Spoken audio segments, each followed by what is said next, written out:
The year was 1913. Woodrow Wilson was president, and powerful banking interests, who had been trying for years, finally achieved their long-term goal of a silent coup d'etat by taking control of the American government. The first thing they did to accomplish their takeover was convince Secretary of State Philander Knox to lie to the American people and tell them that the 16th Amendment, the Income Tax Amendment, had been legally ratified by the states when it was not. The bankers knew that this tax would ultimately end up in their pockets. Because of this fraud, the American people were led to believe there was now a tax on their labor. Congress and the president are completely aware of this fraud, and it was even cited in a recent court case.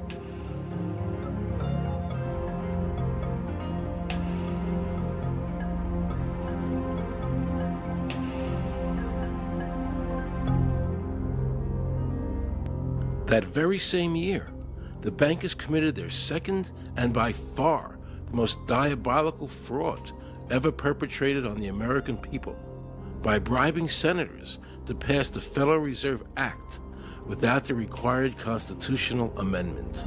All in favor, say aye. They did this during Christmas vacation, when many senators were home celebrating the holidays with their families. And that's how the unconstitutional Federal Reserve Act came into being. They were very clever, and they understood that whoever issued the money for America would control the government. The bankers won, and the American people lost, because most politicians will sell their soul for $1. And now the Federal Reserve could issue dollars legally. As Mayor Rothschild said, "Give me control of a nation's money supply, and I care not who makes its laws." He knew that he and the other bankers would now control the laws of the nation. Government gave these bankers one of its most important powers, and now had to borrow money from them and pay interest to finance the government.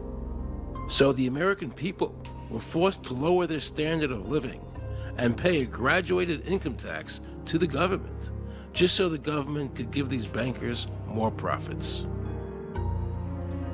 President Woodrow Wilson, who signed the Federal Reserve Act into law, later said, in regret, "I am a most unhappy man. I have unwittingly ruined my country. A great industrial nation is now controlled by its system of credit. We are no longer a government by free opinion, no longer a government by conviction and the vote of the majority, but a government by the opinion and duress of a small group of dominant men." The Federal Reserve was created by Congress in 1913, and it was entrusted with the power granted originally to the Congress by the U.S. Constitution to coin money and regulate the value thereof.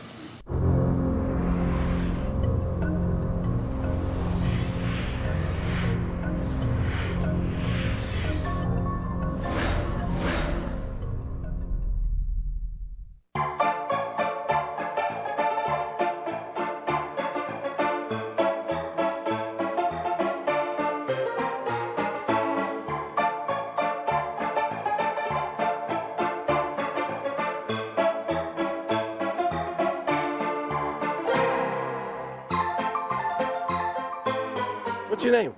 Jan Crafting? Hi, Jen. I'm Aaron Russo. I produced the movie Is this a joke? Am I going to No, it's not a joke. Okay, good. No. I produced the movie Trading Places with Eddie Murphy and The Rose with Bette Midler, many movies, and I'm doing a feature film. And my film is about my quest to find out whether or not people pay income taxes. Do you pay an income tax? Yes, I do. You do? Yeah. Have you ever seen a law that requires you to pay an income tax? Have I ever read it? You mean in the page, black and white? No, Yeah. no. So you pay the income tax, I assume? Of late. Well, actually, no, I didn't file last year, but Okay. I'm sorry, is this on film? No, I paid my taxes. My question to you is, have you ever seen a law that says you have to pay an income tax?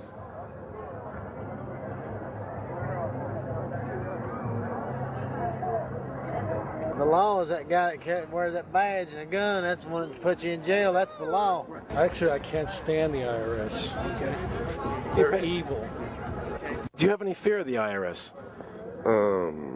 Not really, because I'm Canadian. I think it's actually unconstitutional, is what I've heard. Right. But to avoid any hassle, I pay it. If there was no law and I wasn't afraid of them coming and taking me to jail, absolutely, I wouldn't pay taxes. Okay, then no, I wouldn't pay income taxes. It's a no-brainer. You wouldn't pay. I wouldn't pay it. Why would anybody? Because that's what they tell us we must do, else we're bad Americans. Would you pay it? No. Would you pay it? No. Why would you pay taxes if you don't have to?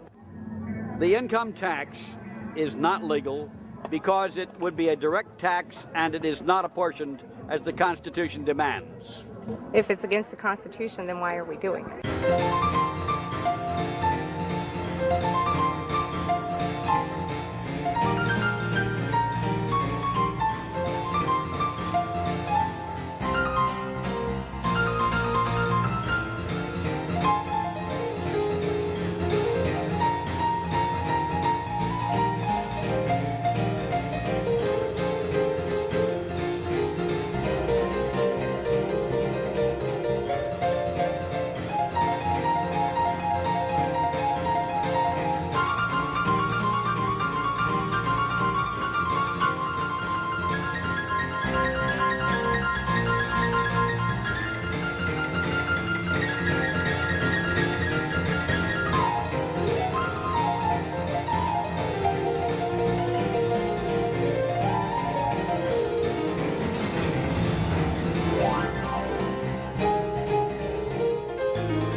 I really expected that, of course, there's a law that you can point to in the law book, the code, that requires you to file a tax return. Of course there is.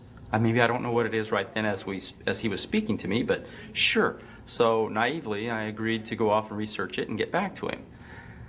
3.5 months later, I was at that point where I couldn't find the statute that clearly made a person liable, at least not me and most people I know. And I had no choice in my mind except to resign. I had to leave the IRS because I presented evidence that I had accumulated indicating that the agency was violating the law and violating people's rights. And I asked the agency for a response to my sincere concerns. And the answer I got was that they would not respond to my concerns and that they would provide me with the paperwork necessary to tender my resignation. But We the People Foundation for Constitutional Education put a full-page ad in the USA Today on July 7th, 2000. And within the body of that ad was a $50,000 challenge for anyone that could show the law. And to me, $50,000 is a lot of money. So I went after that and did the research based on the fact that I thought, let's put this baby to bed. I'm hearing all these rumors. I'm going to kill two birds with one stone. I'll answer these people's questions that are asking me, and then I'll win this $50,000. And, based on the research that I did throughout the year 2000 and that I'm still doing, I have not found that law. I've asked Congress, we've asked a lot of people in the IRS commissioners, helpers. They can't answer, because if they answer, the American people are going to know that this whole thing is a fraud. I was surprised to hear these highly trained and decorated IRS agents telling me there was no law requiring American citizens to file a 1040 or to pay an income tax on their labor. I haven't filed an federal income tax return since I left. I have not filed a tax return since 1999. Approximately 67 million people don't file an income tax return. I made a decision to go to Washington so I could attend the We the People Foundation press conference. They were going to serve a class action lawsuit on the IRS, signed by over 3,000 people, because the IRS has refused to show the law that makes Americans liable to file a 1040 or to pay an income tax on their labor.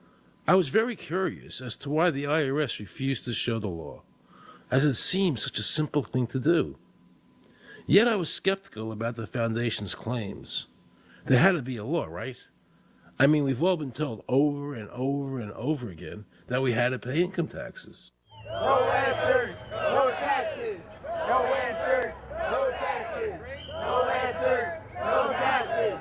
No answers. Most people believe that the income tax system is legal and that the revenue from the tax is used in the public interest.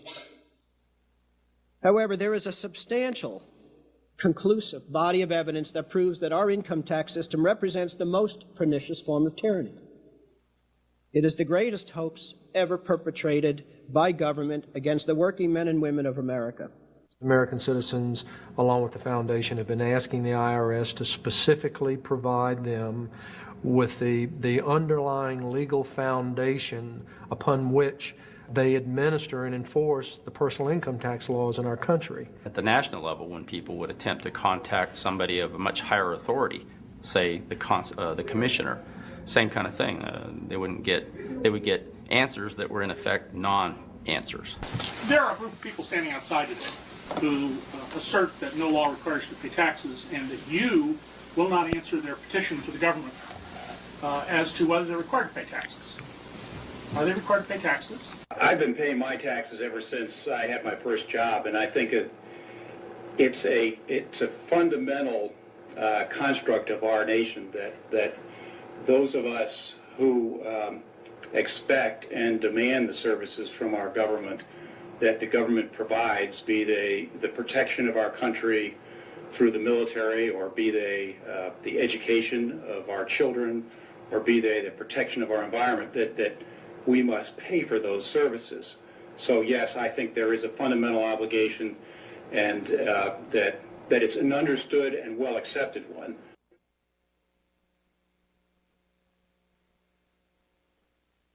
Joe Banister and I had a meeting in the White House with President Clinton's economic advisor, Jason Furman. He accepted the remonstrance for the president. On June 2nd, I called and spoke with him.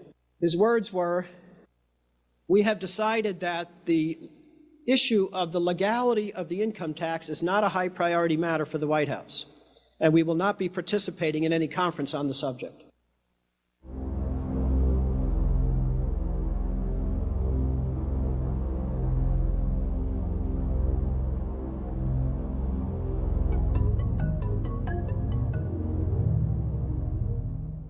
I decided not to eat until my death, or until the government agreed to send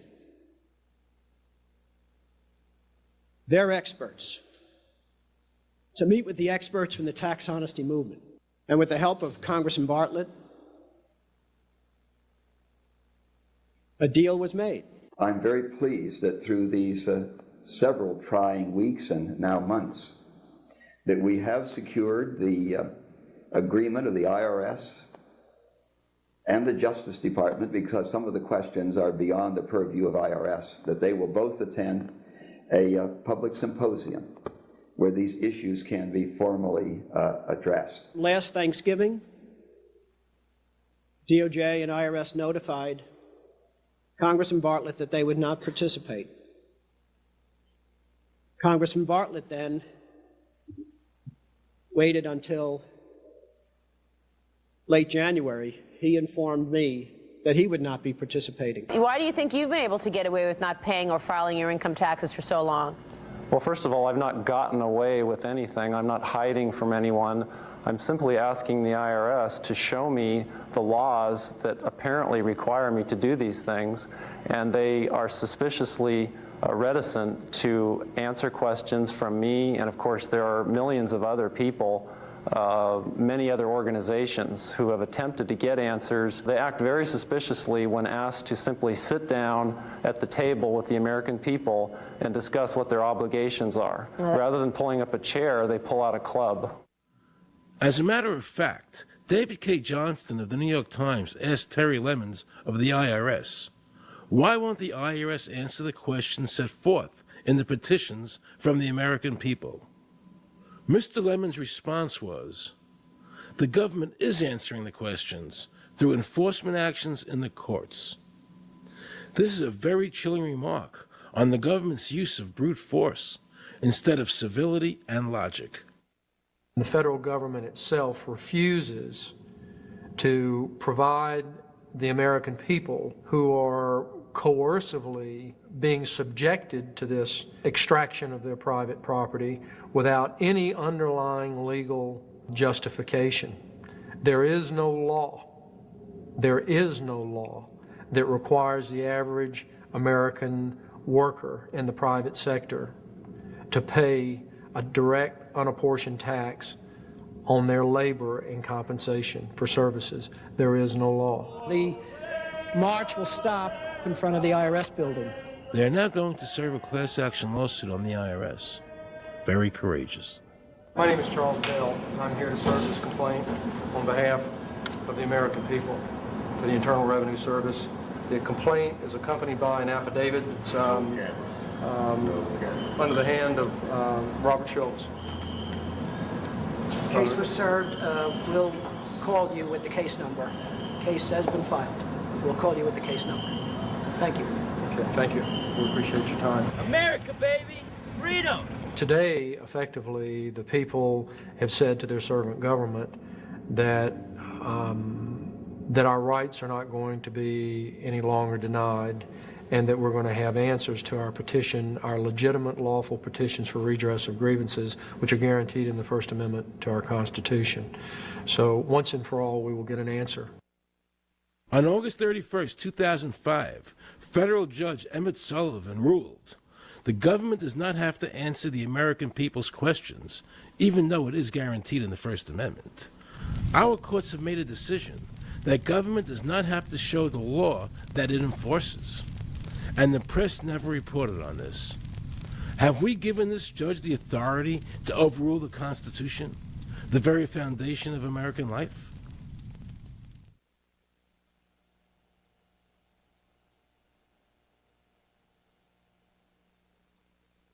I believe that in both spirit and substance, our tax system has come to be un-American. Death and taxes may be inevitable, but unjust taxes are not. The country's taxes must be fixed, and I know what to do with it. If you think you're paying too much now, just wait till I get through with it. Now, Mr. Hanley, I'd like to ask you something. What does the government do with all the money we give them in taxes? When President Reagan was elected, one of the first things that he did was appoint a blue ribbon panel of business people headed by Peter Grace, and is commonly referred to as the Grace Commission. And their job was to research all the various areas of the federal government and make a report. One of the quotes from the Grace Commission is, 100% of what is collected is absorbed solely by interest on the federal debt. All individual income tax revenues are gone before 1 nickel is spent on the services taxpayers expect from government. If we pay the salaries of the congressmen and the senators, we're supporting them, aren't we? Well, yes. Yeah. Well, then why can't we list them as dependents and deduct them? We've been brainwashed. People have been told, that you need this income tax system to fund government, which is absolutely ridiculous. I mean, my question is, well, if that's true, how did we fund government from 1776 to 1913? The main purpose of the income tax is not to raise revenue, but to redistribute wealth and to control society. A lot of people might say, well, gee, if there wasn't an income tax, what would happen to education? They don't understand that education is paid for the most part, out of state and local taxes, your property tax. People might say, well, how are we going to build and maintain our highways? If there's no money coming into the government, we need our highways. There is a tax on every gallon of gasoline that people buy.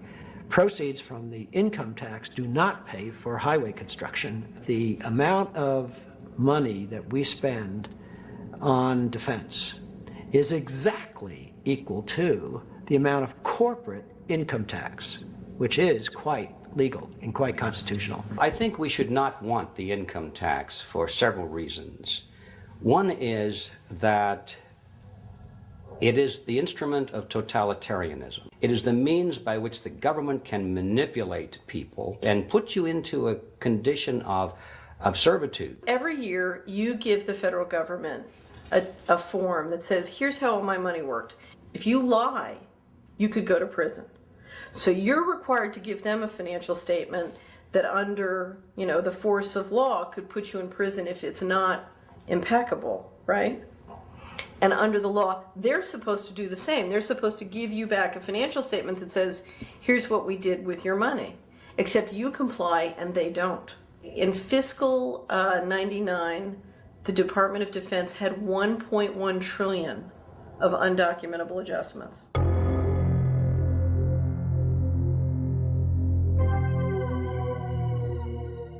The following year, they had 2.3 trillion of undocumentable adjustments.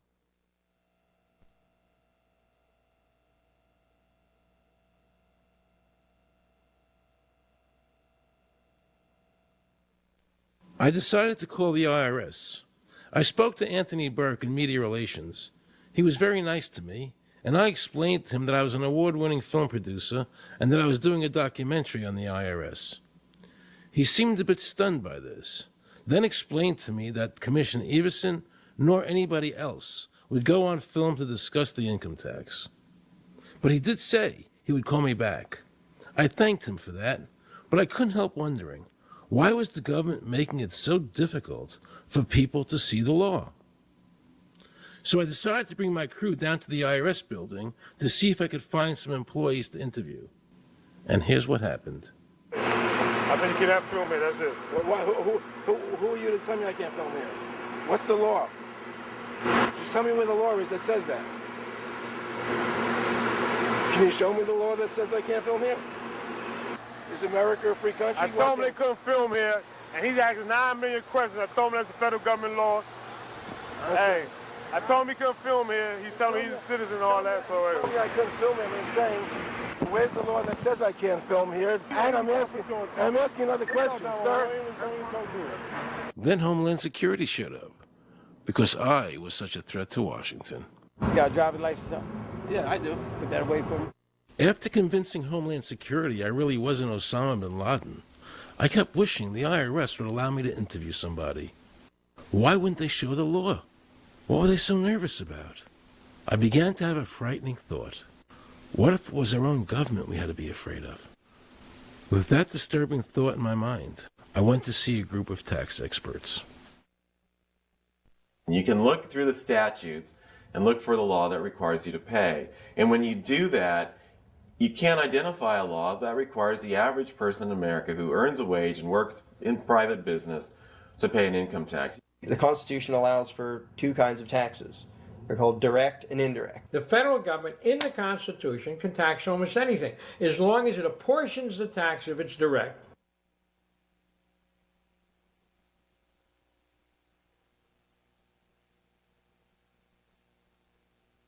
The indirect tax is, for example, an excise tax. I can avoid the excise tax on gasoline. I can choose to ride my bicycle. I can avoid the excise tax on tobacco. I can choose not to smoke, or I can grow my own tobacco.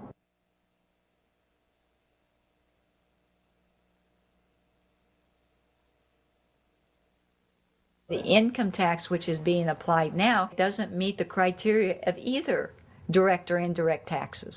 The IRS claims that in 1913, the 16th Amendment, the Income Tax Amendment, allowed the government a third form of taxation. What was the Supreme Court's ruling on that? The Supreme Court in the case of Stanton versus Baltic Mining. I mean, what could be clearer than this? The provisions of the 16th Amendment conferred no new power of taxation. The Russo case also said that the 16th Amendment did not impose any new taxes and did not change any of the taxing restrictions of the Constitution. There were also several other major Supreme Court cases in that same period from 1916 up until about 1923. Stratton Independence versus Hobart, Southern Pacific versus Lowe, Bowers versus Curbo Empire, Burnett versus Harmel, Doyle versus Mitchell. It's actually very simple. Congress tried to enact an income tax in 1894. The Supreme Court said that's unconstitutional. When the Supreme Court says something is unconstitutional, it's unconstitutional. They tried again in 1913, and the Supreme Court said the 16th Amendment conferred no new power of taxation. So, if they didn't have it then, and they didn't get it, they don't have it. There is no constitutional basis for a tax on the wages of Americans living and working in the 50 states of the Union. Period. End of argument.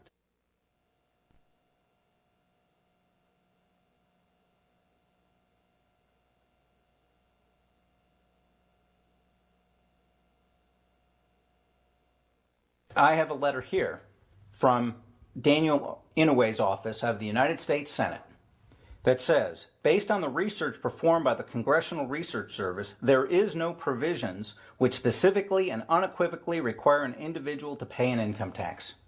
Period. End of story.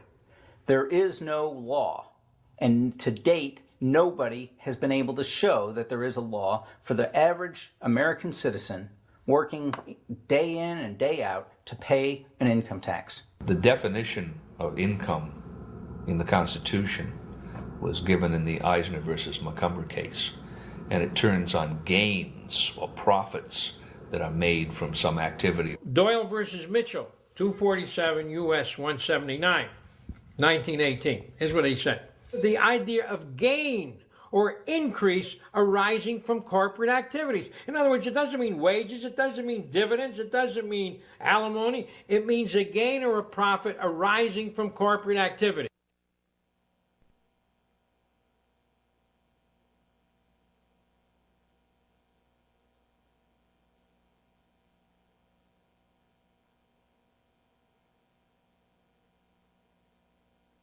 These liens that are recorded against people by the government for tax liens are nothing more than allegations. They are non-substantive. They have never been determined by a neutral third party, such as a court, to have one shred of validity. If you ever get a notice of an audit or anything else, the first thing you should do is a Freedom of Information Act request for records that they're using to substantiate or justify the audit. There is nothing in the Internal Revenue Code that creates any such thing as an income tax evasion or crime. There's nothing in the code that allows IRS agents to seize property. The government is involved in judicial blackmail. The government knows that if it legally seizes somebody's property, that person doesn't have the funds and he can't even get a lawyer who can help him. I conducted investigations in the Title 18, the Criminal Code, the U.S. Criminal Code. And in there, the statutes and the regulations are very specific as to what's violating the statute. In the Internal Revenue Code, Title 26, there's nothing specific in there. I mean, even the FBI feared the IRS. You have to understand that an agency which will unlawfully impose a tax that doesn't exist is not going to care. If we, the people, don't know what our rights are, they're not going to tell us. If Americans just learned that the IRS was actually knowingly deceiving them, that would be enough for them to rise up and put a stop to it. This small booklet includes the Constitution of the United States, the Bill of Rights, the Declaration of Independence. This is a document that every citizen should read. It's a document which freed an entire nation. This is the Internal Revenue Code. And this document, and the unlawful application of this document by the Internal Revenue Service has enslaved the nation that this document attempted to free. I was very impressed with the people in the tax honesty movement. They weren't kooks. They were highly intelligent, well-researched, and very genuine. I was wondering why I never heard about all these Supreme Court decisions in the media. So I really wanted the IRS's point of view, because to get the true story, it was imperative I hear both sides. I kept wishing Anthony Burke would call me back. He seemed like an honest man. I then proceeded to call my message machine. Hi, this message is for Aaron Russo. This is Anthony Burke at the Internal Revenue Service. Let me suggest some people that you might want to think about talking to. One would be Don Alexander, who's a former commissioner who's here in town in Washington. Another would be Sheldon Cohen, who is both a former commissioner and former chief counsel. All those guys, I think, can answer your question about, where in the tax law it says that you have to pay taxes. Wow, good news, I thought. So I called Sheldon Cohen because he used to be the IRS commissioner. He wrote the tax code, and he was also general counsel to the IRS. He is a true expert, and I couldn't find a better person to answer my questions. He graciously agreed to my interview. The reason I'm doing this documentary is because there are many people in America today who believe that there's no law that requires them to pay an income tax or file a 1040. And there are many people going to jail for it, fighting over it. The Internal Revenue Code is authorized by the 16th Amendment. I think it should be clarified. I think government should be transparent to the people. Why doesn't the IRS commissioner sit down with them and just explain it in clear English? Why? I don't think they really care. They don't think. I think they're just playing word games. You don't think they're sincere people? No, I don't think they're sincere people. What does voluntary compliance mean? And why does the IRS code say it's voluntary to comply, not mandatory? That's a word euphemism we use. We use voluntary compliance when we talk about traffic signals. Most people at 2 o'clock in the morning, do you stop at a red light? Yeah. Is there a cop there? Well, sometimes I don't. Well, I do, and most of us do. Most of us do. Right. But that's voluntary compliance. That was a complete perversion of logic. Traffic laws state that it is mandatory to stop at a red light. The IRS code says it's voluntary to comply. Mandatory and voluntary are the complete opposite of each other. Yet he wants us to believe that they mean the same thing.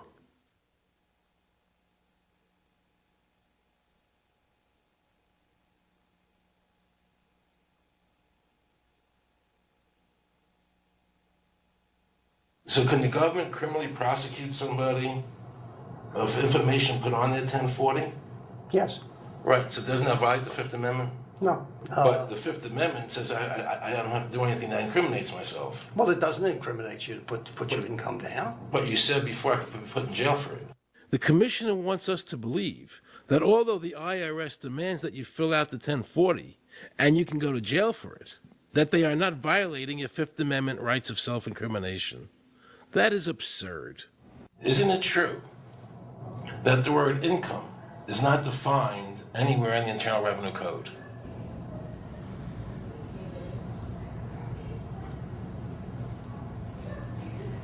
The law says that the government has a right to tax income from any source derived. So, but the word income is not defined in the code. It just says income without a definition of what income is. That's right. Correct? Yeah. But there are many different kinds of taxes. Well, how can an American citizen know what income is if the code doesn't define it? If they're paying an income Because tax... the courts have all defined it. Do you remember what constitutional attorney Edwin Vieira said? The definition of income in the Constitution was given in the Eisner versus Macomber case, and it turns on gains or profits that are made from some activity. So the Supreme Court has ruled income is not wages, it's not labor, it's gain from corporate activity. I believe that a man's labor is his private property. That's your view, but it's not the law. The Supreme Court's even said your labor is your private property. When I go to work for somebody, it's a trade. It's an even exchange. I do some work, you give me some money.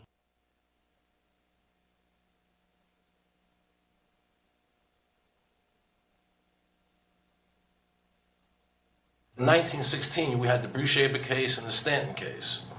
And the Reshaped case and the Stanton case said that the 16th Amendment gave the government no new taxing power. I'm not going to argue the niceties of that with you. And it came up again in a case called Peck versus Lowe, where the Supreme Court said the 16th Amendment did not extend Congress's taxing power to any new or accepted subjects. In other words, if you weren't taxable before the 16th, you weren't taxable after the 16th. Today I interviewed a juror, okay, who sat on a case, and they found the person not guilty for lack of filing, okay? And I asked her why they found him not guilty. And she said because the IRS couldn't show us the law that made him liable to file a 1040. All they need to do, if there is a law, is to show us the law, which of course they never did. And the reason they didn't do it was why? Because there is no law. Title 26 requires you to file a return. But doesn't Title 26 have to be in compliance with the Supreme Court decisions? You're going to take a 1920 case and superimpose it on the whole Internal Revenue Code that was written after it? No, that's not. I can't believe what I just heard. Rewind. You're going to take a 1920 case and superimpose it on the whole Internal Revenue Code that was written after it? No, that's not. Remember he said earlier the Internal Revenue Code was authorized by the 16th Amendment? The Internal Revenue Code is authorized by the 16th Amendment. Remember, the Supreme Court said the 16th Amendment did not give the government any new taxing power. These decisions have never been overturned. Let's listen further. Can the lower courts overrule the Supreme Court? No. How are they putting people in jail today for not paying a tax on their labor when the Supreme Court said they don't have to? Doesn't the IRS code have to be in compliance with the Supreme Court? That's my big Aaron, question. this is a waste of time. Well, because whatever I say, you're not going to believe. He's right. I don't believe him. And neither should you. He wants us to believe we should obey the IRS code, which is being enforced in violation of the many Supreme Court decisions. If the Supreme Court made a decision... Thank you, Aaron. I think we're finished. I'm sorry, Mr. Cohen, you're doing that. Well, I'm sorry that you constantly re-argue the point. You're liable because the law says that you're liable, and the courts say the law says you're liable, and that's why you're liable. You see, he's talking about the lower courts, who are not in compliance with the Supreme Court, as they have to be. Doesn't the court have to be in compliance with the Supreme Court? The Supreme Court has so held. Where?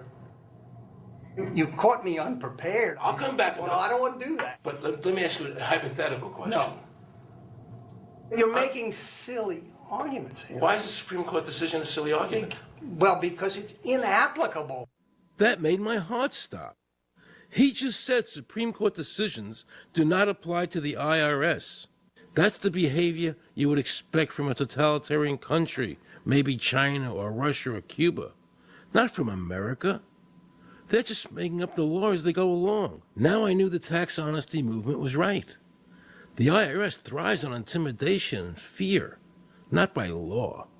It's no different than a criminal protection racket, using force to extract your money from you. Then the former IRS commissioner, now working at a prestigious Washington law firm, threatens me. Watch. Aaron, you understand Yiddish. Ornisht helfen. For those of you who don't understand Yiddish, that means nothing will help you. Now it all became clear. I understood why the IRS wouldn't go on camera and talk about where the law was. I understood why all the senators I called refused to be interviewed. There is no law. And now you know what our political leaders and the courts have known for decades and have tried to cover up.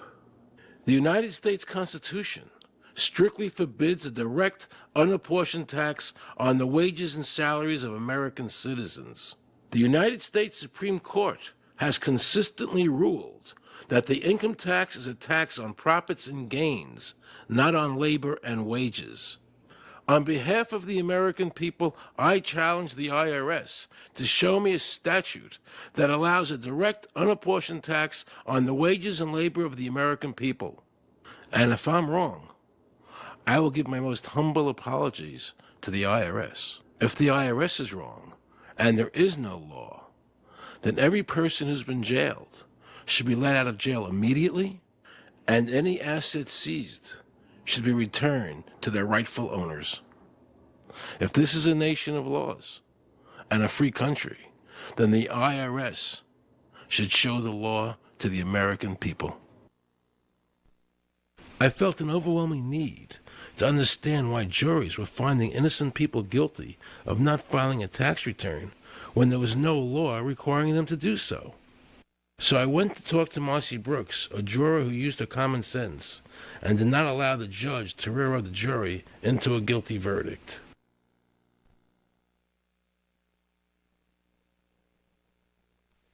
He was being tried for 4 counts of not filing his income tax.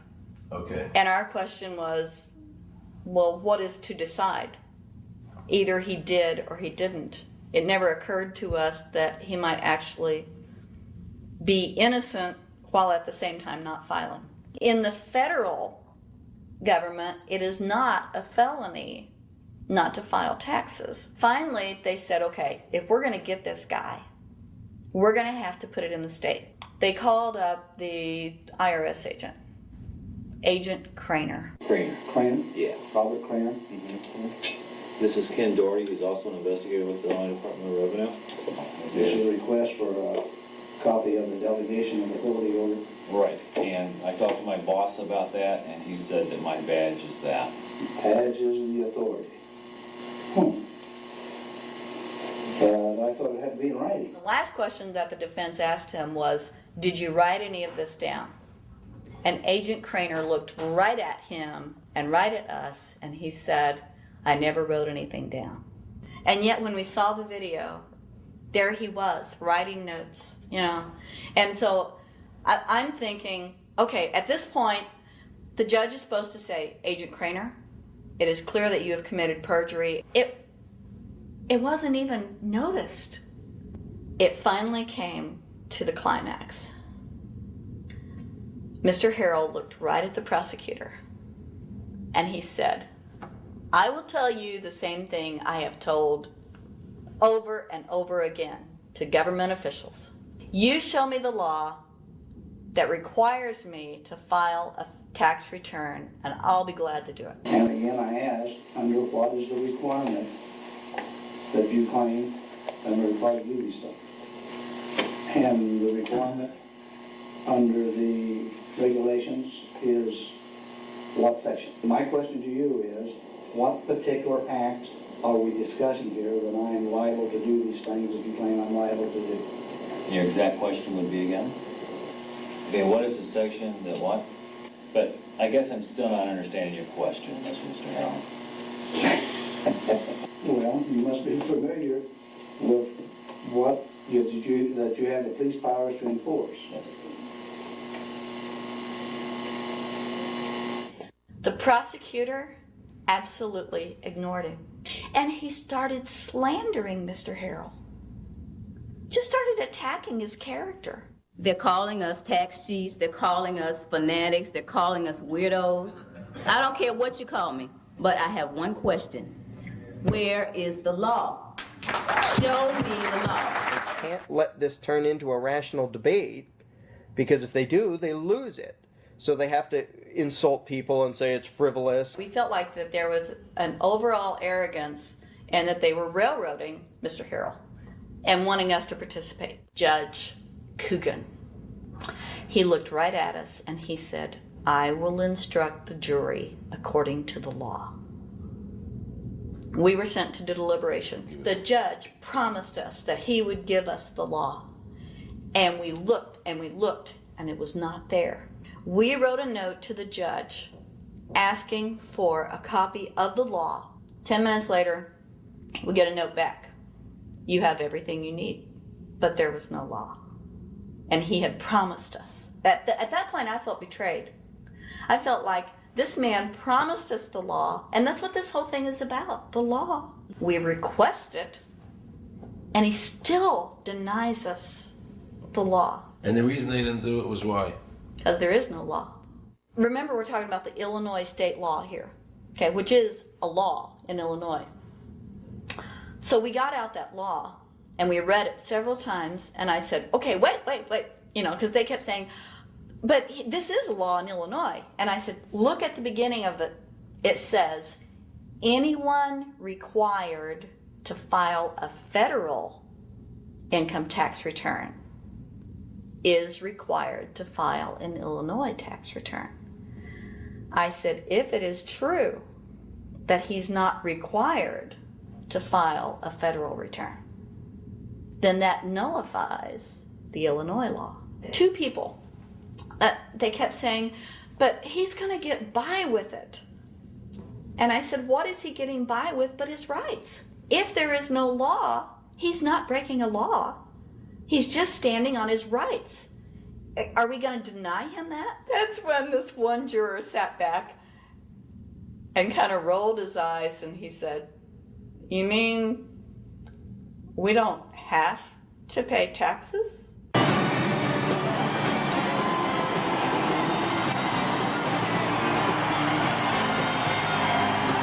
All of a sudden we realized that this trial was much bigger, and the ramifications of this trial were going to be so broad if it actually got out. I mean, it's like we had just discovered this great government secret. And so when we came out for the delivering of the verdict, the judge was, I'm sure, even at this point, I'm sure he still thought we would give a guilty verdict. And the reason I say that is because of the look on his face when the first not guilty was read. His face just turned white. I mean, it's like, I don't believe this. The second time, you could hear people out in the audience, just in the courtroom, just going, wow, and the judge is just getting red in the face. I mean, he was just livid. And the judge got up and left. Yeah. I sat there and I thought, this truly is a victory for the people. And I have never felt more patriotic. And I knew that we had done the right thing. I looked at that man, Mr. Harrell, and I thought, the system might not work all the time, but this time, for that man, it did. In November 2004, the government arrested former IRS criminal investigator Joe Banister. They charged him with fraud for telling the American people the truth about the income tax laws. The jury obviously agreed with Joe. Well, it just showed Mr. Banister to be honest and straightforward and working within the law. Vernice Kuglin, a Federal Express pilot, claimed there was no law requiring Americans to file an income tax. She also won in court. 24 people were criminally charged by the IRS because they claimed there was no law requiring them to file an income tax return. The fact is, neither the judge, nor the prosecutor, nor the IRS could bring that statute in there because it's not in the books. The jury came back with an acquittal for everyone. When the matter is put to the test, which means in terms of court and enforcement action, there is a 100% success rate in shooting down these arguments. The mafia has a code and they follow it, and it's a code of honor. But the IRS has no code of honor.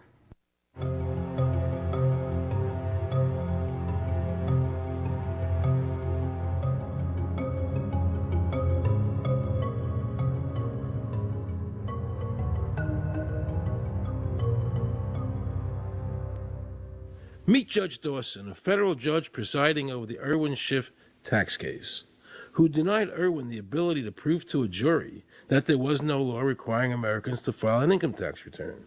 He denied Irwin the right to prove to a jury there was no law by stating, "I will not allow the law in my courtroom." But the judge made sure the government never had to show the law as written by telling the jury, "You must follow the law as I give it to you."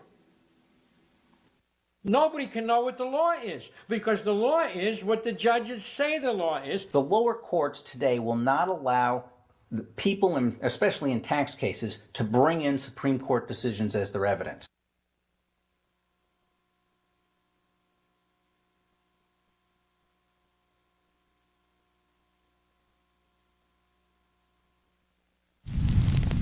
Here we have a federal judge railroading an American citizen by saying Supreme Court decisions are irrelevant.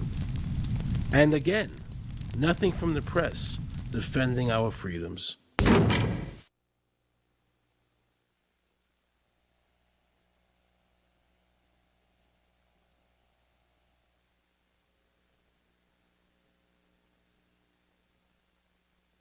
So if you ever find yourself as a juror on a tax case, be sure to ask the judge to show you the statute written by Congress that allows the government to tax the wages of the American people. If the judge can't show you the law, then how can you possibly, in good conscience, convict someone and destroy their life?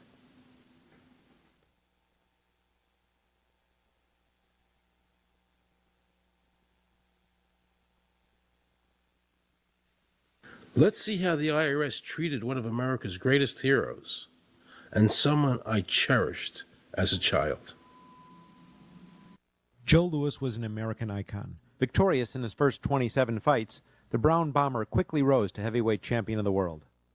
His 1938 knockout of German Max Schmeling, who represented Hitler's Aryan ideal, earned him the admiration of millions of Americans. Is watching carefully. Louis measured him right to the body, a left up to the jaw, and Schmeling is down. The count is tied. Right after Pearl Harbor was bombed, Joe had a title fight where he donated his fee to Navy War Relief. Well, I'm not working for nothing. I'm working for my country, and I think that's about the greatest piece of work that anybody can do. Well, I certainly agree with you for that, but you're turning over an awful lot of money.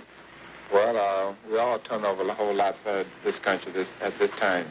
Joe volunteered for the segregated army and defended his title while in the service, this time donating his normal fee to Army relief. I'm only doing what any red-blood American would do. Since the checks were in Joe's name, the IRS taxed him on their full amount, even though he never saw a penny of it. At the end of the war, Joe was awarded the Legion of Merit. But what most people didn't know was that the IRS was charging him $50,000 a year in interest alone on his debt. When Joe's beloved mother died, leaving him $600, the IRS immediately seized it. They also confiscated all of his children's trust funds. Joe was forced to continue fighting until he was 37 and out of shape, just to pay off his ever-mounting debt to the IRS, which grew to $1 million, $100,000 a year just in interest. At the end of his life, Joe was forced to become a greeter at a Las Vegas hotel just to make ends meet. It was a shameful thing to see a man like him, great fighter, great human being, being humiliated and destroyed in this manner, because after all, when you owe Internal Revenue money, no matter what you have, they take away from you. And they took a lot away from Joe Louis.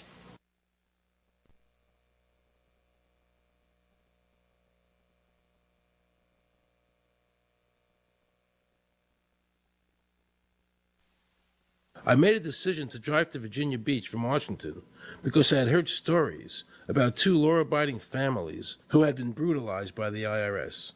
They were falsely accused by their bookkeeper of being drug smugglers and tax cheats. And incredibly to me, without any investigation, the IRS proceeded to raid their place of business and their homes, even though they had done absolutely nothing wrong. On Saturday morning, 4 different raiding parties proceeded to raid 4 locations on a Saturday, the day before Easter. I was the manager on duty, and I was up in the deli, and people came through the door. How many came in the door? Maybe about 15 or 20 people. 15 to 20 armed agents. With dogs, with guns. They made me get everybody they went in the kitchen, they went in the deli, they went all over the whole restaurant, told all the customers, took forks out of their hands while they were eating their breakfast and told them they had to leave. I got the frantic call from Edie. And she said, something wrong. So anyway, I jump out of bed and I immediately run to the shower. I'm in the shower, and the next thing I know, I hear my son yelling, "Dad!" I went like this, and boom, I'm slammed against the door and I fall down with the gun in my head. And they're like, "Where's Scotty Miller?" And I'm like, "Dad!" That's all I'm doing is yelling. I'm scared, frightened to death. And then the next thing I hear is Mr. Miller, the shower curtain is jerked back. I've got a gun pointed at my head. Hold it right there. The screams from the little girls who were at a pajama party with my daughter. There was 4 little girls there with my daughter. Of course, mayhem. There were about 3 men in my bedroom with huge guns. He followed us and wanted to watch us get dressed, and I tried to shut the door, and he puts his foot in the door, like he's going to sit there and watch us change our clothes. And I was like, "Excuse me, no." My neighbors now are all standing out. Were you still naked? Well, they handed me a towel at that point. I had a towel wrapped around me. Did the towel fit? No, hardly. Hardly. At this point, they were talking about weapons, and, it's crazy. I mean, they're looking everywhere, going through all my drawers. And I reached for my underwear drawer to get some underwear. They said, "Don't touch anything." They're locking their guns up. They hold it right there. Don't move around. Don't move. I'm going, whoa. I said, "I'd just like to get some underwear on here, I said, I got women standing here. They keep everything. How did you conduct your business if the IRS took everything? We had to do it out of a shoebox so we could keep going because we requested these things, and I'm told that the government's really not, once they do raid and so forth, they're supposed to at least let you, until you're charged with something, continue your business. This wasn't the case. They kept everything. So you were never even charged? Absolutely not. Charged with what?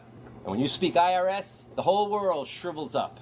The whole world gets fearful to a point where let's not talk about it. I testified in front of Congress. I would like to know why this dark entity known as the IRS has come into my life and refused to leave. I raised my children with a zero tolerance for dishonesty. And now they must hear allegations that I am a major drug dealer and a tax cheat? A lot of people out there being abused, and a lot of people saying, look, I'll pay it. Just go away. Just go away. When all that happened, we had to file bankruptcy. We had cars taken away from us, kept my daughter from going to college. Do they ever think about the lives that they just destroyed? They think about the ruination of homes and property? No. In this case, we would have never thought this could happen to us. We've never done anything wrong. How can this happen in America when, in my case, personally, I thought that I was doing everything right? I've served my country. I've been to college. At least I've done something in my life. I got a speeding ticket one time. I paid my taxes for 40, 50 years, whatever it was. I've never been audited. What happened here? I had this really uncomfortable feeling in the pit of my stomach as I was thinking to myself, how did America transform itself from being a truly free country with a servant government where our individual rights were protected by our Constitution to being a country that talked about being free but really wasn't? The change started when the Federal Reserve came into existence and America adopted one of the major planks of the Communist Manifesto by bringing to America this central bank. The very same people that backed the Federal Reserve System also backed the graduated income tax, a second plank from the Communist Manifesto. You know that the Federal Reserve is a private bank and not a government agency? No, I wasn't aware of that. It's a private bank? That would scare me quite a bit. What if you learned that the Federal Reserve makes money off the taxes you pay? How would you feel about that? Angry. Like I'm feeling right now. I would feel cheated by my government. I'd be angry. It kind of sucks. They're pretty much in control of everything. I decided to drive back to Washington to see Dr. Ron Paul. He had been a congressman for over 20 years. I had met him previously in 1998 when I was running for governor of Nevada, and I knew him to be an honest and sincere man, and I thought he'd be very helpful in letting me know what the future holds for the American people. Who owns the Federal Reserve? It's secret, and we can't find out what's happening. But the Congress created it, and it's not authorized in the Constitution. The government borrows money from a private corporation using the name Federal that prints United States on it, and then it pays back to the Fed, which is owned by private banks. We don't know who all those private banks are. The money that the government is paying back to the private bankers is the money that comes from you and me. Why in the world would the American government borrow money and pay fees on it when it has the authority to make the money itself interest-free? The Federal Reserve is no more federal than Federal Express. I've never seen a full list of ownership for the Fed. I don't think anybody has. The government works for a private bank, and the private bank works for its owners, the true masters. People talk to me about, the issue of Republican versus Democrat, as if they don't get it. And I say, look, here's the way you get it. It's organized crime. All you do is you call the Republicans the Genoveses, and you call the Democrats the Gambinos. The people at the top, they treat it like a crap game, like it's their crap game, like they're making lots of money. Occasionally, somebody at the table shoots each other, but the moment anything threatens their crap game, they all unite to protect it. They're both controlled by the same financial, economic, and corporate interests. Once the banks get into the picture and they form a partnership with the government gives them the legal power now to create bank-issued money backed by the coercive power of government to require everybody to accept that bank money. In the course of the last century, they've converted this nation from a nation of independent freeholders to a nation of employees. And they're just one step away from being serfs. Most people spend the great bulk of their money for taxes, interest, and inflation. And all of that money goes to these two groups that comprise the cartel and their partner, the federal government. It's not a coincidence. So if Congress used its legal authority to shut down the Federal Reserve System, the American people would be much better off. Government should create, issue, and circulate all the currency. Creating and issuing money is the supreme prerogative of government and its greatest creative opportunity. Adopting these principles will save the taxpayers immense sums of interest, and money will cease to be the master and become the servant of humanity. Abraham Lincoln. Young people today are conditioned practically from the cradle on up to think that credit is a wonderful thing. You don't want to damage your credit. You want to do what you can so that you can go to the bank and get a good loan. There are no people who own their own property, who own their own houses, who own their own business, who finance their own business. They're only debtors. The average young person today has no concept that he's being drawn into a web, a trap. Like he's in the feudalist system, only he's going to like it.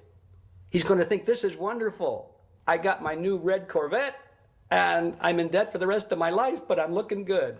A decision was made. You know, let's get all the debt up, let's move the jobs abroad, and instead of re-engineering your skills, we're going to dumb down America, and so the middle class will disappear. Really what most of the people in this country have become is food for the debt machine. When a person borrows money, it puts a noose around their neck and makes them servant to the lender, which is exactly what the Federal Reserve System is designed to do. And now our Congress, so dominated by the banks, is helping them to entrap people even further by passing new bankruptcy laws, making it more difficult for the people to declare bankruptcy and get a fresh start, while at the same time allowing the banks to charge very high rates of interest. This is the way the Democrats and Republicans, working with the banks, legally enslave the nation. Credit card industry is a huge political contributor. And unfortunately, a certain number of... It just seems so, like I say, just bald. You know, this idea that credit card industry gives a lot of money to the government so they will protect them even to the just abject disinterest of their own constituents. That happens kind of a lot. The board of directors of the Federal Reserve System is chosen by the president from a list prepared by the bankers themselves. The process of finding a Greenspan replacement is ongoing and is being managed by a small group of people responsible for coming up with a list of nominees. It's important that whomever I pick is viewed as an independent person from politics. If the American people ever allow the banks to control the issuance of their currency, the banks and corporations that will grow up around them will deprive the people of all property until their children wake up homeless on the continent their fathers conquered. Thomas Jefferson.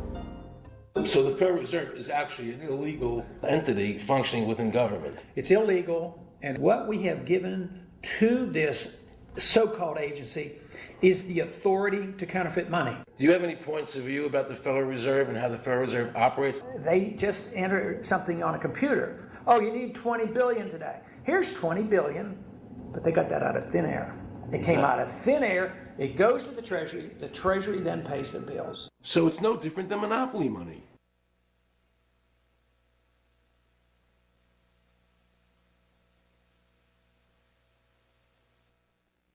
The cost of living is so high today because the Federal Reserve and the federal government have destroyed the purchasing power of the dollar. The dollar today is actually worth about 4 cents, despite the fact that the government, the Federal Reserve, and the media keep telling us that they're protecting the value of the dollar. This is a lie. All countries who have ever attempted to create money on thin air, the currency is eventually destroyed. Why did we give a monopoly of creating money out of thin air to a private corporation? The result is exactly the same as if someone were picking your pocket every year, because that's exactly what they're doing. Originally, paper was a receipt which is used as evidence that the money exists. Over the years, of course, the government has disconnected the paper from the actual tangible substance, which is money. So now we have a piece of paper which is evidence of nothing. In the past, people were able to take their receipts, the paper, to the bank and get the real money, the gold, in exchange for the receipt. This limited the amount of money that could be printed, thereby protecting the purchasing power of your savings. You don't have to worry. That's good because I work 3 jobs and I feel like I contribute. You work 3 jobs. 3 jobs, yes. Uniquely American, isn't it? I mean, that is fantastic. In the absence of the gold standard, there is no way to protect savings from confiscation through inflation. There is no safe store of value. Gold stands as a protector of property rights. Alan Greenspan, before he went to work for the Federal Reserve System. Now Alan Greenspan and the other central bankers want you to believe that the receipt, the paper, is the real money. This is nothing more than sleight of hand. It's a magician's trick. Because for them to maintain control over the government and the people, they have to convince you that this paper is really money, because that is the essence of their power and our powerlessness to maintain control over our own government.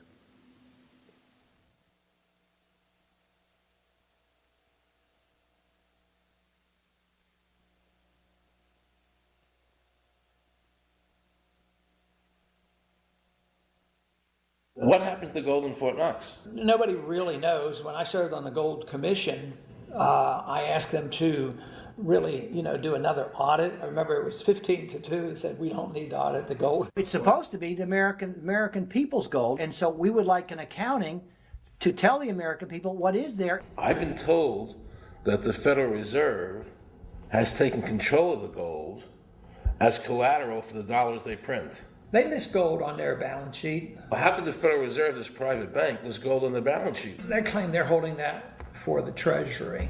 So that puts private bankers in control of the American gold. They could have taken all of America's wealth.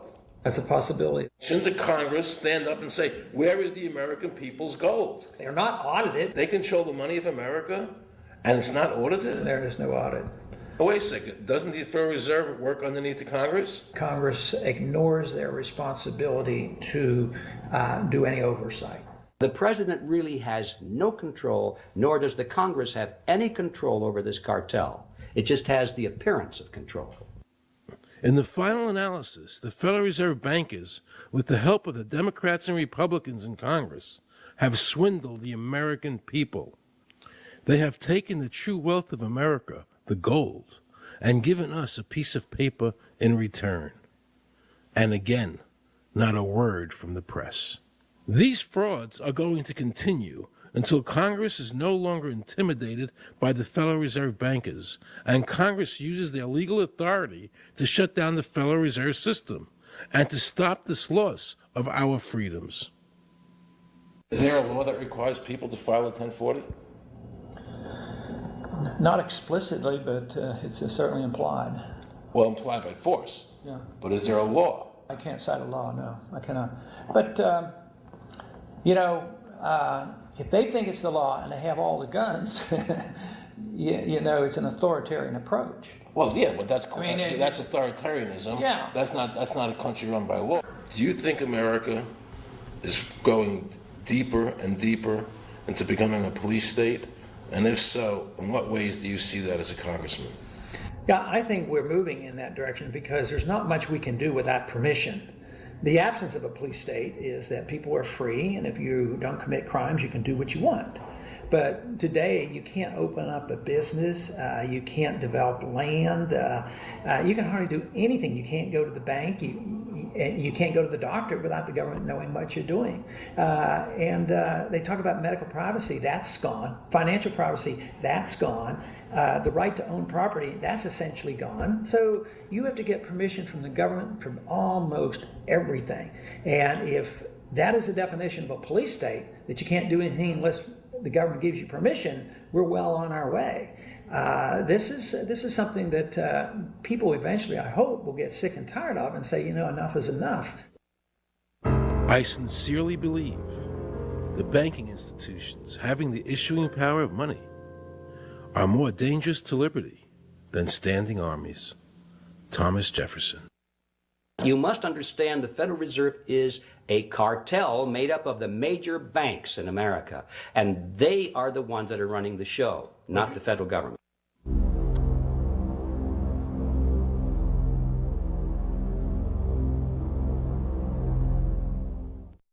The powers that be behind the system, the financial interests, are able to exercise a disproportionate amount of influence on not only the economic structure of the country, but the political structure.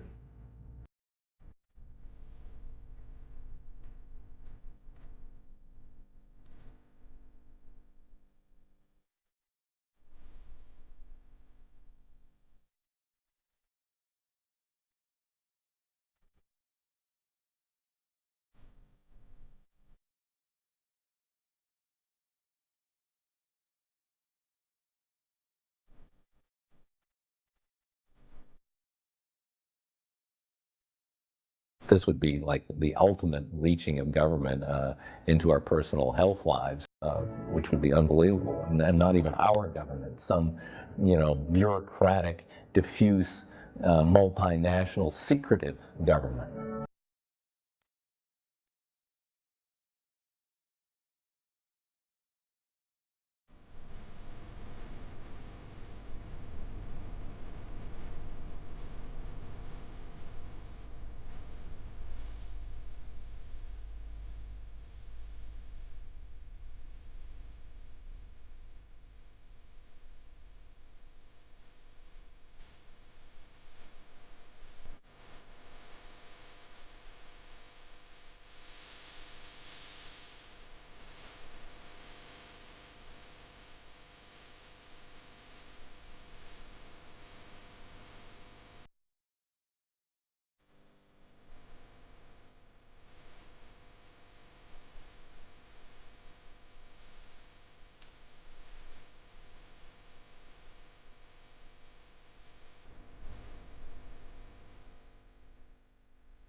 I just want to assure the American people that, one, I've got the authority to do this. American people expect us to protect them and protect their civil liberties. I'm going to do that.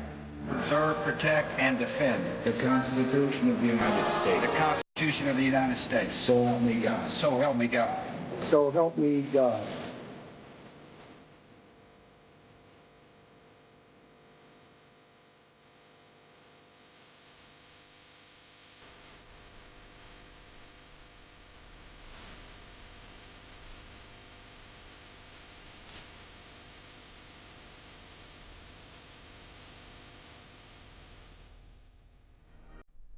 What happens if your own government is using more force and more coercion on its own citizens for the purpose of achieving its political ends? Is that government engaged in terrorism? Now let's watch the government add insult to injury to the people of New Orleans. No one will be able to be armed. We will take all weapons. That happened today in this wealthy neighborhood where homeowners had armed themselves to protect their mansions. Residents were handcuffed on the ground. In the end, police took their weapons but let them stay in their homes. Wasn't that kind and generous of the government to allow people to stay in their own homes? How thoughtful. Of course, they couldn't defend themselves from looters. For many of the police and guard troops, it is an uncomfortable job to do this in an American city. You never expect to do this in your own country. Walking up and down these streets, you don't want to think about the stuff that you're going to have to do. We are losing our right to property. The government is getting more pretexts to seize it, using the power to confiscate it with eminent domain. The asset forfeiture laws have proliferated. It's easier for the prosecutors to come in and make an accusation against you and confiscate your property even though they have no evidence that you've done anything wrong. Guilt or innocence doesn't really matter that much because it's very convenient for the government. Unfortunately, what is being sold to the American people today as Americanism, if you peel off the label, you find so much similarity to what we were fighting against when we were fighting communism and Nazism and fascism. The government's now putting a national ID card together and they want checkpoints. We will be carrying our papers, and they have recommended there'll be checkpoints throughout the country. Isn't that what Nazi Germany did that everybody in America was against? Papers, please. May I see your papers? May we see your papers? I don't think I have them on me. In that case, we'll have to ask you to come along. Wait, it's possible that, yes. Here we are. These papers expired 3 weeks ago. You'll have to come along. Halt!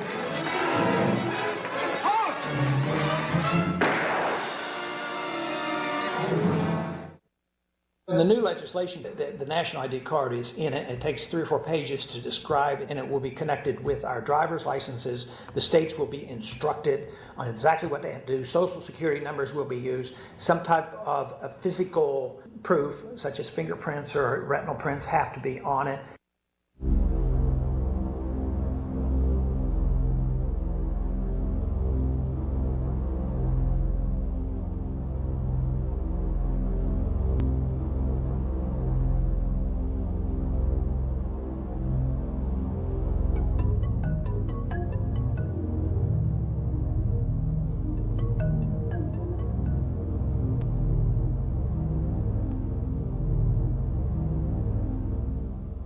It is time to wake up, America. These ID cards are not about defeating terrorism, but they are all about controlling the American people. I arranged an interview with Catherine Albrecht, a leading authority on the RFID chip. Her book entitled Spy Chips is the definitive book on this subject. I wanted to find out just how dangerous these chips are to our liberties. RFID is a technology that uses tiny computer chips the size of a grain of sand or even smaller, hooked up to miniature antennas to transmit information about items at a distance. Back in 1999, Procter & Gamble, Gillette, and MIT got together to find a way to commercialize this technology and make it small enough, make it efficient enough, and make it low cost enough to, essentially, their dream is to put one of these tiny computer chips on every physical item manufactured on planet Earth. The latest technology for identifying people at the point of sale, for identifying people when they make purchases, is actually the implantable chip that you can actually embed directly into human flesh. It's a tiny glass capsule about the size of a grain of rice. It contains an RFID computer chip with a coiled antenna, and it can transmit information also at a distance.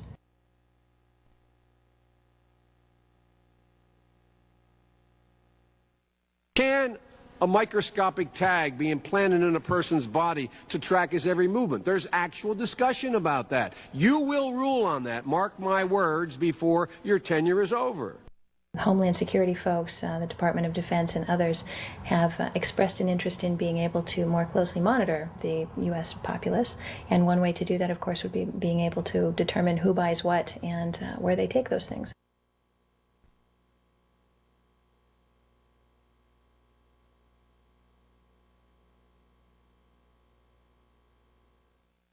Radio waves can travel through walls, they can travel through wood, they can travel through the things we normally rely on to protect our privacy.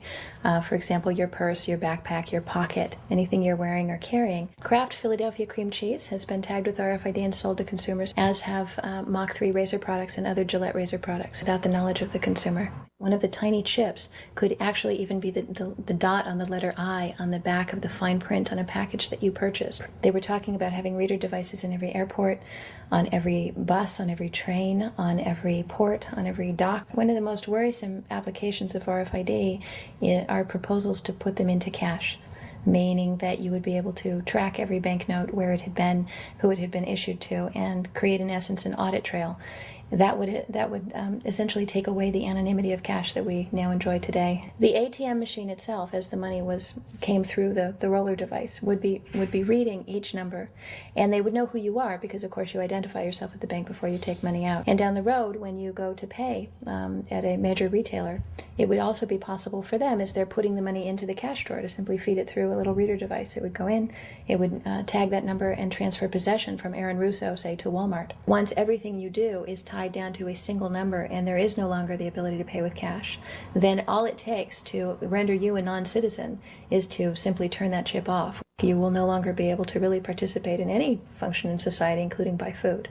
So through the implementation of the Federal Reserve System, the American citizen has gone from being a private individual who had real money, gold, in his possession that was private, to a citizen who has no privacy because all money is now being digitized. They can deduct whatever amount of money they want out of your digits whenever they want. They can trace you whenever they want. You'll be at their mercy. God forbid we allow this to happen in America. This is absolutely Orwellian. I mean, it's talking about Big Brother looking over your shoulder at absolutely everything you do, every purchase you make, every place you go, every company you interact with. All of that would be reported back potentially to the government.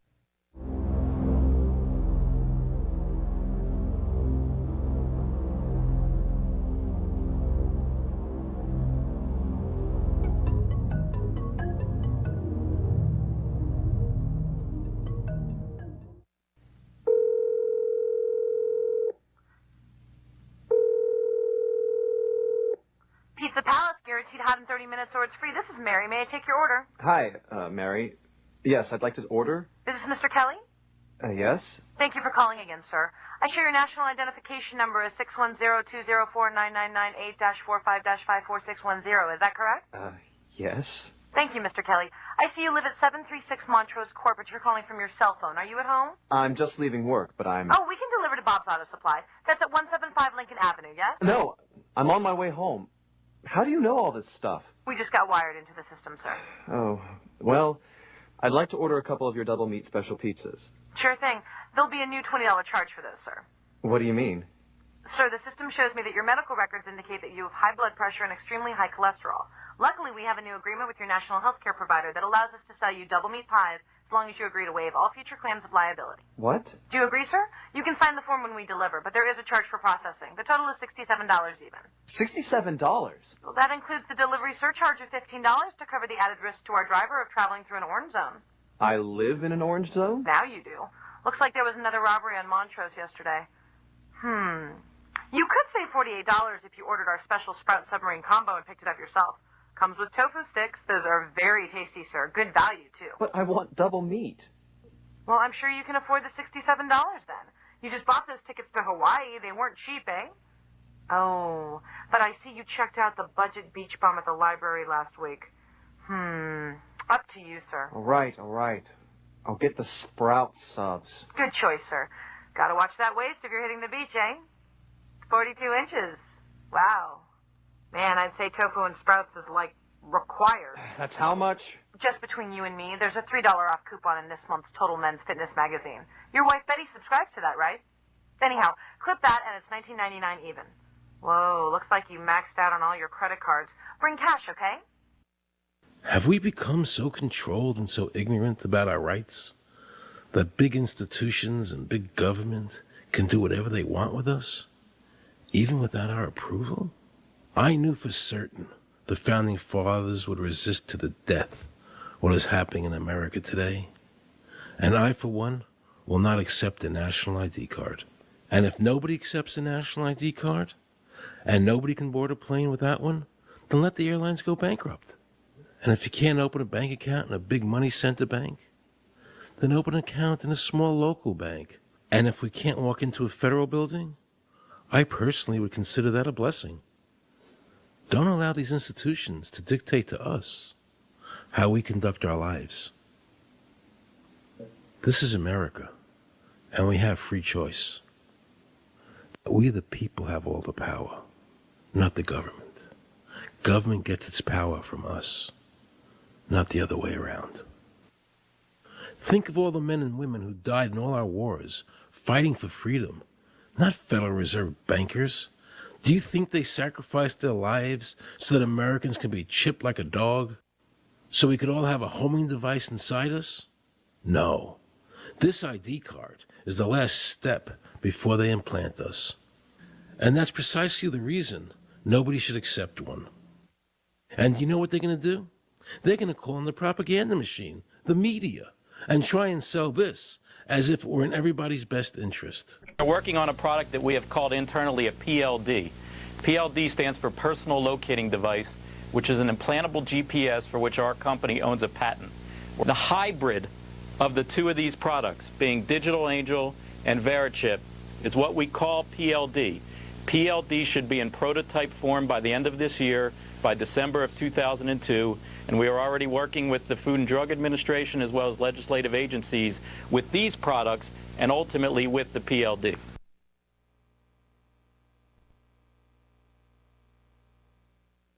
We have a Florida family who are really pioneers in a brave new world. They have volunteered to be the first ever to have microchip identification devices implanted into their body. After 9/11, I was really concerned with the security of my family.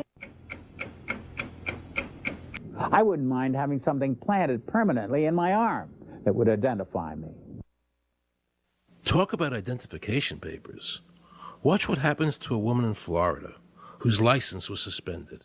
Get out of the car or I'm going to tase you. The next street off the Seacrest.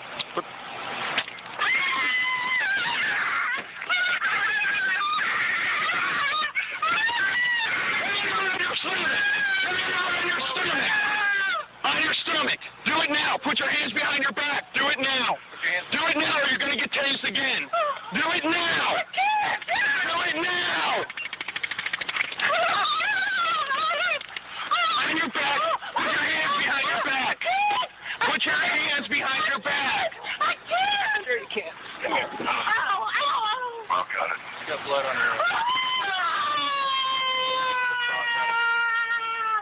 Oh, my God. You tased me and you handcuffed me? Yep, you're under arrest. For what reason? Your license is suspended. All the power is in the people. And to the extent that government becomes alienated from the people, does things that people don't want, power is transferred until you finally come to a police state, totalitarian state, whatever word you want to give it, where the desires of the people really have no consequence. They go out and they vote. Doesn't make any difference which candidate they elect. I'm a programmer. I worked for NASA, worked for ExxonMobil, worked for Florida Department of Transportation. Mr. Curtis, are there programs that can be used to secretly fix elections? Yes. How do you know that to be the case? Because in October of 2000, I wrote a prototype for President Congressman Tom Feeney at the company I worked for in Oviedo, Florida, that did just that. And when you say did just that, it would rig an election? It would flip the vote 51-49 to whoever you wanted it to go to and whichever race you wanted to win. And would that program that you designed be something that elections officials that might be on county boards of elections could detect?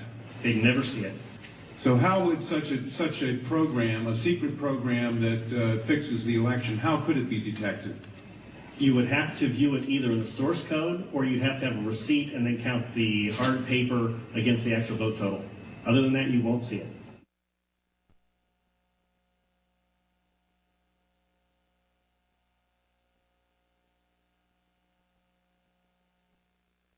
Given the availability of such vote rigging software and the testimony that has been given under oath of substantial statistical anomalies and gross differences between exit polling data and the actual tabulated results, do you have an opinion whether or not the Ohio election, presidential election, was hacked?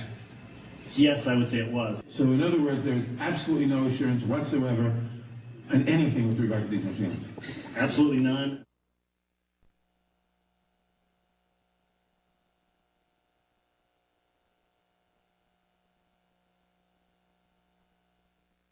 Anybody who trusts electronic voting machines should have their head examined.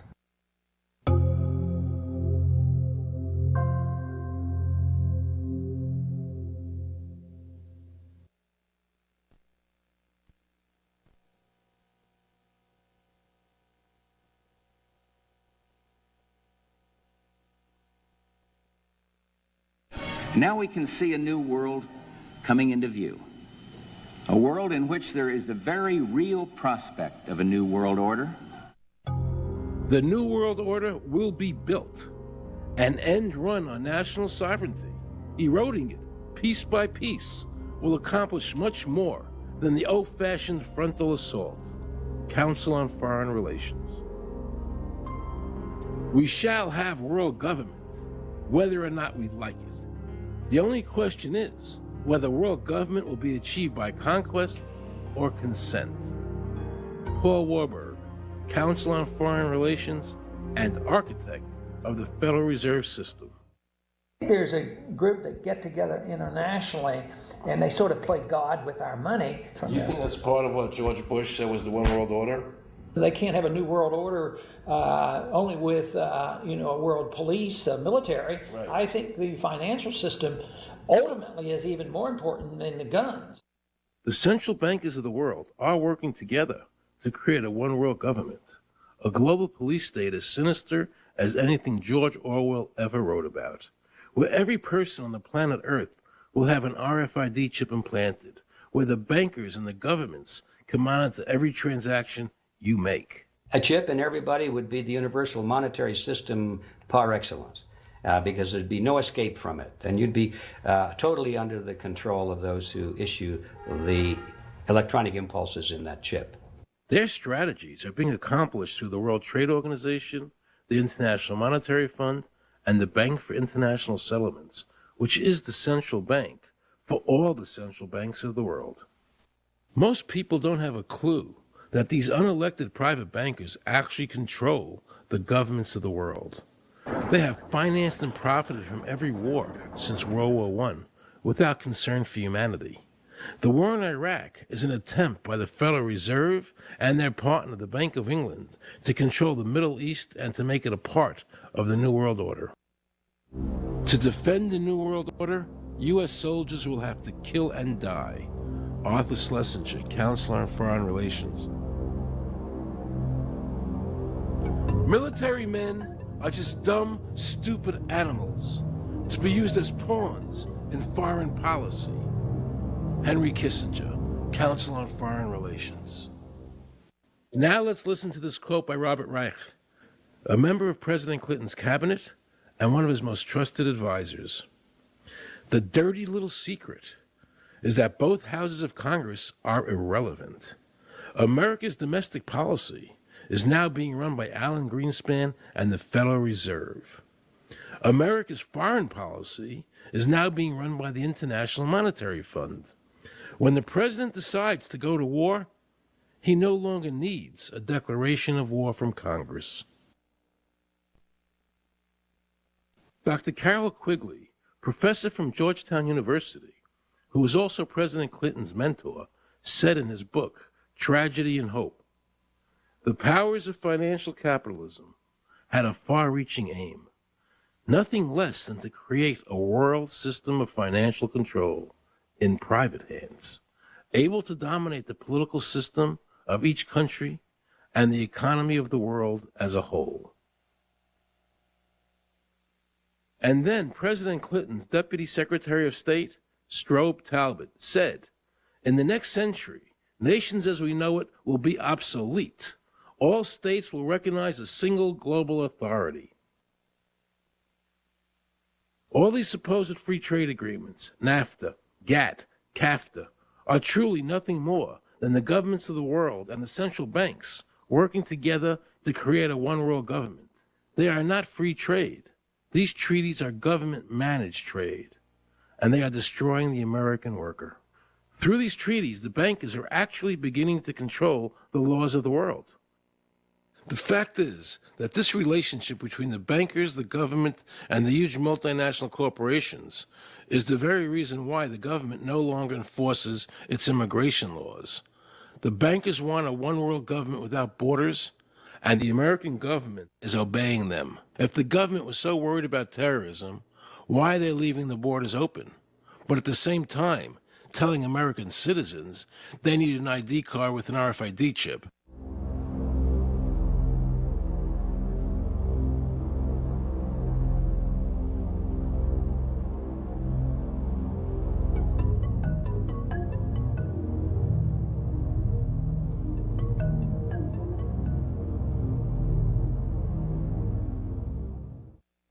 The Bush administration's open borders policy and its decision to ignore the enforcement of this country's immigration laws is part of a broader agenda. President Bush signed a formal agreement that will end the United States as we know it, and he took the step without approval from either the U.S. Congress or the people of the United States? Bill Tucker reports. The Security and Prosperity Partnership of North America sounds benign, hardly like a policy that critics call NAFTA on steroids. It's a deal that few have even heard of. It's being done again by very few people at the very top on behalf of the investment class, but the working class of people, political officials across our country, from communities, from cities and so forth, they don't know anything about this. Yet it was agreed to by Mexico's President Fox, Canada's Prime Minister Martin, and President Bush in 2005. Administration officials counter their critics by saying everything about SPP is on the White House website. And they say the partnership is not a treaty, but more of an outline of priorities between the United States, Mexico, and Canada. Still, some wonder why there haven't been public discussions about the goals being pursued.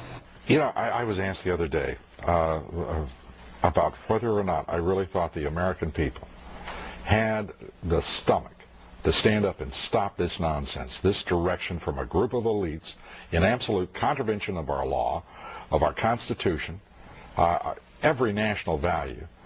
And I hope, I pray that I'm right when I said yes. But this is beyond belief. Look what happened in Europe. The people that voted down the European Constitution wanting each country to stay sovereign. Yet the private central bankers are pushing the governments forward to make this Constitution happen, even though the people voted against it and clearly do not want a world government nor one European government.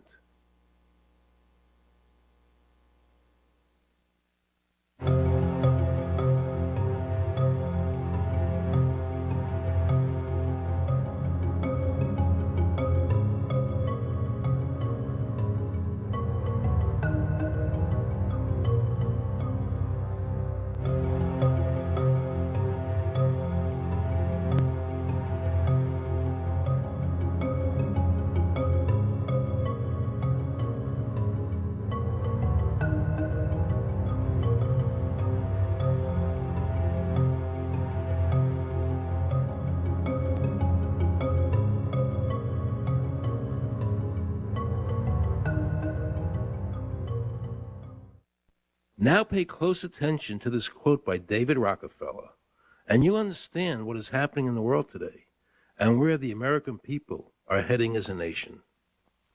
We are grateful to the Washington Post, the New York Times, Time Magazine, and other great publications whose directors have attended our meetings and respected their promises of discretion for almost 40 years. It would have been impossible for us to develop our plan for the world if we had been subjected to the lights of publicity during those years. But now, the world is more sophisticated and prepared to march towards a world government. The supranational sovereignty of an intellectual elite and world bankers is surely preferable to the national autodetermination practiced in past centuries. David Rockefeller, a member of the Council on Foreign Relations, actually believes that we would be better off if he and his bank of friends ran the world.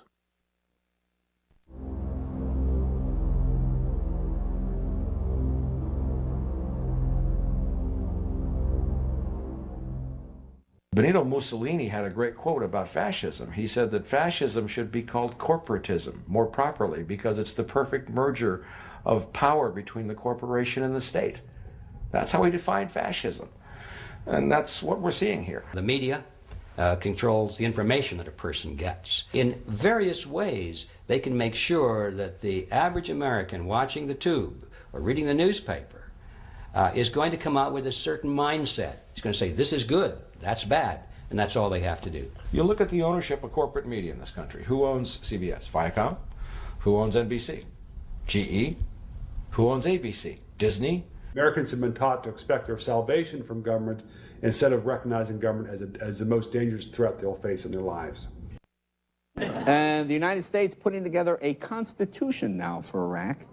You know, why don't we just give them ours? I mean, think about it. It's served us well for over 200 years, and we don't appear to be using it anymore, so what the hell?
I like the old idea where you could do what you thought you could do and what you wanted to do as long as you didn't hurt other people.